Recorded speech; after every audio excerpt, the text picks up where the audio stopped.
নমস্কার বন্ধুরা, সবাইকে স্বাগত সোনার নতুন পথ চলে। আশা করি সবাই সুস্থ আছো, ভালো আছো। তোমাদের ভালোবাসে আমরাও ভালো আছি। আমি ত্রিপুরা থেকে তোমাদের শোনাই আবারও নতুন একটা ব্লগ ভিডিও নিয়ে চলে আসলাম। আশা করি তোমরা ভিডিওটা লাইক দিয়ে কন্টিনিউ করবে, আর ভিডিওটা দেখে তোমরা অবশ্যই সুন্দর করে কমেন্ট করে যাবে। আর যদি নতুন বন্ধু এসে থাকো তো প্লিজ চ্যানেলটাকে সাবস্ক্রাইব করে পাশে থেকে যেও। আর তোমরা যারা প্রথম থেকে এ পর্যন্ত আমার পাশে আছো তোমাদেরকে অনেক অনেক ভালোবাসা, আন্তরিক শুভেচ্ছা। এভাবে তোমরা আমার পাশে থেকো, এভাবে সুন্দর সুন্দর কমেন্ট করো। ও আমি এদিকে উঠে দেখতে পেলে চা আর একটু মুড়ি চিড়ে খেয়ে নিলাম। মেয়ে ঘুমিয়েছিল, তো বাইরেটা হালকা হালকা বৃষ্টি পড়ছে। তো দেখতে পাচ্ছ হালকা, বেশি পরিমাণে না। তো তারপর কিন্তু অনেক কিছু কাজ করলাম, সোনার চুল কাটলাম। তো সেই সময় একটু ক্যামেরা করেছিলাম, কিন্তু জানি না ভিডিওটা হয়নি। ভিডিওটা প্রায় 2-3টে ভিডিও কেন জানি শো করছে না, ওইগুলো মানে কালো হয়ে আছে, কিছুই দেখা যাচ্ছে না।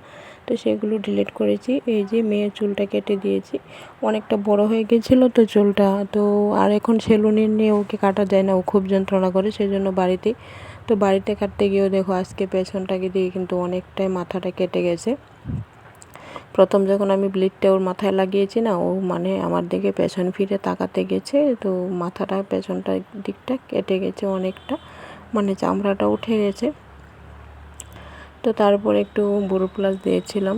তো খেলা করছে এখন দেখো, স্নান দান করিয়ে তারপর কিন্তু বিকেলবেলায় ও ঘুমাবে ভাবছিলাম, কিন্তু ঘুমায়নি। ও আজকে উঠেছে 11:15টার সময়। তো দুপুরে আর ঘুম পাড়ালাম না, কারণ ও প্রত্যেকদিন রাতে ঘুমায় একদম 11:30, 11:15 বাজে। তো আজকে যখন সকালটা অনেকটা দেরি করে ঘুম থেকে উঠেছে, সেই জন্য আর ঘুম পাড়ালাম না। তো থাক, সারাদিন খেলে ধুলে পার করে দিয়েছি। আর রান্নাও সেরকম কিছু না, তোমাদের দাদাভাই তো ভাত নিয়ে চলে গেছে। তো এদিকে দেখো সোনার বালিশটা খুলে তুলোগুলো রোদে দিয়েছিলাম। আর এগুলো কি যেন একটা তোলা, আর লেপের তোলা হবে, ও লাল লাল তোলা। একটা আমাদের পুরনো বালিশ আছে, ওই বালিশটা থেকে খুলে সোনার জন্য একটা বালিশ করেছিলাম। আর বালিশের কভারটা দেখতে পাচ্ছ, ওটা কিন্তু সেই বিছানা চাদর যেটা দিয়ে পাপোশ বানিয়েছিলাম। আর এই হলো একটা জিনিস, তোমরা অবশ্যই এটা চিনতে পারবে না কেউ, কারণ এটা হলো সোনার ছোটোবেলায় যে বাচ্চারা হলে যে নাভিটা থাকে, সেটা তো পড়ে যায়। তো ওটা পড়ে গিয়েছিলো সোনাটা 5 দিনে, সেটা কিন্তু আমি রেখে দিয়েছি। আর ওর বালিশের মধ্যে রেখেছি তোলার সাথে। তো বেরিয়েছে, সেই জন্য তোমাদের সাথে একটু শেয়ার করলাম। তো এটা থাকা নাকি, যেটা আমরা জানতাম, মানে 18 মাস অবধি বাচ্চাদের যদি সাথে থাকে ভালো। তো আমি এখন অবধি ফেলিনি, ফেলতে হবে, তো সেই জন্য দেখালাম তোমাদের সাথে। আর এদিকে সোনার পাপার 2টো প্যান্ট, 2টো জামা 2-3 দিন আগেই ধুয়েছি, কিন্তু বাজ করে আর রাখা হচ্ছে না। তো আজকে রেখে দিচ্ছি, ধোয়া কাপড়ে ধুল পড়ে যাচ্ছে না হলে। আর আমার কিন্তু ইস্ত্রি নেই, আমি এভাবে করে বাজ করি, দেখো হাত দিয়ে খুব সুন্দর করে মরে তারপর সোজা করে, তো এইভাবে বাজ করে নিয়েছি। তো বোঝা যাচ্ছে না কিন্তু এটা যে ইস্ত্রি করা হয়নি। তো এইভাবেই কিন্তু বাজ করি। তো এদিকে শার্টটাকেও আমি কিন্তু একদম হাতে ডলে ডলে বাজ করে নিয়েছি। আর মেয়ের জন্য কি বাস করব, মেয়ে পা উঠাচ্ছে, ও করছে, সেই করছে। তো এইভাবে আমি কাপড়গুলো সুন্দর করে বাজ করে নিয়েছি। তো অনেকটা মানে সোনা যখন মানে হওয়ার আগে আমি সারা বিছানায় বসে তারপরে এগুলোকে মানে হাত দিয়ে ডলে ডলে করতাম। আর আজকে শার্টটাকে সেভাবে করতে পারিনি, কারণ এই যে দেখতে পাচ্ছ মেয়ে কী করছে। তো এগুলোকে আমি সুন্দর করে গুছিয়ে নিয়েছি, নিয়ে এখন চুকেজে রেখে দেব। আর কাল থেকে বলছে সোনার পাপা থেকে কাজে যাবে সপ্তাহখানেকের জন্য।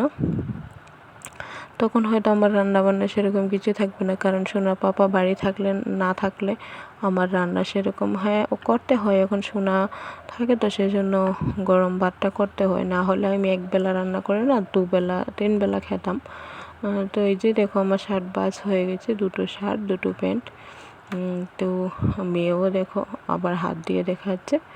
তো কি সুন্দর করে বাজ করে নিয়েছি, বোঝাই যাচ্ছে না। ইস্ত্রি দরকার পড়লে করবে, আর অবশ্য বর ইস্ত্রি করে না, এভাবে বাজ থাকে তো বাজে আবার নিয়ে পরে নেয়, ইস্ত্রি করে পরে না ও সেই রকম।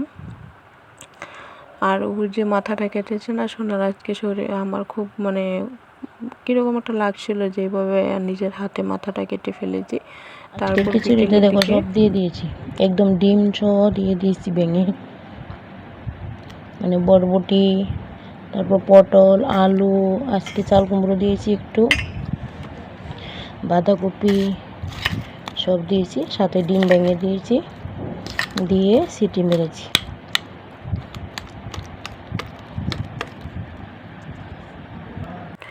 যেটা বলছিলাম বিকেলের দিকে আবার পরে দেখো পাটা কতটা ছুলে নিয়েছে। তো সারাক্ষণ দৌড়াদৌড়ি করে, বিকেলটা হলে না ঘুম থেকে উঠেই শুরু করে। তো আজকে তো ঘুমায়নি, তো তাও শুরু করেছে যে হাঁটি হাঁটি মা, হাঁটি হাঁটি, উঠো উঠো। আমি যদি বসে থাকি আমাকে ধাক্কিয়ে উঠাবে, উঠো উঠো। তো ওকে নিয়ে গলিতে হাঁটতে হয়। তো হাঁটতে গিয়ে ও দৌড় দৌড় দিয়ে পরে দেখো হাঁটুটা কী করে নিয়েছে। তো আর মাথাটা এভাবে এতটুকু কেটেছে। 9:30 বাজে, রাত্রিবেলা আসলো কাজের থেকে। তো এদিকে শোনার জন্য মিষ্টি আর আমার জন্য সিঙ্গারা নিয়ে এসেছে। তো মেয়েটা তো আজকে ঘুমিয়ে গেছে তাড়াতাড়ি, দেখো।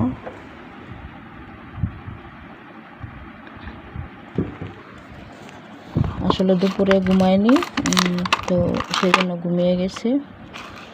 মিষ্টিটা দেখলে খুশি হতো ঠিকই, সকালে খাবে, রেখে দেবো এখন ফ্রিজে। আর আমি সিঙ্গারাটা খেয়ে নিই, ঠান্ডা হয়ে গেছে, অনেক সময় আগে নাকি কিনেছে।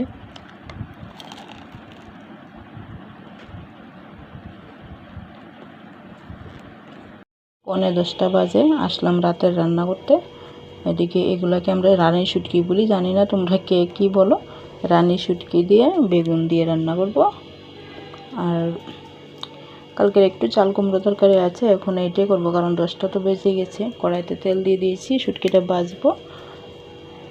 আর এদিকে আছে আগে ওই যে কচুর বড়া করেছিলাম, 2 পিস আছিল, তো এটাকে একটু ভেজে নেব, দুজনে 2 পিস খেয়ে নেব।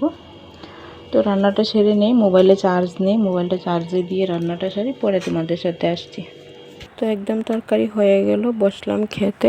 তো এই ছিল আমার আজকের ভিডিও। তোমাদের ভিডিওটা কেমন লাগলো অবশ্যই আশা করি কমেন্ট করে জানাবে। প্লিজ তোমরা পুরো ভিডিওটা দেখো। তো আজকের মতো বিদায়, টাটা।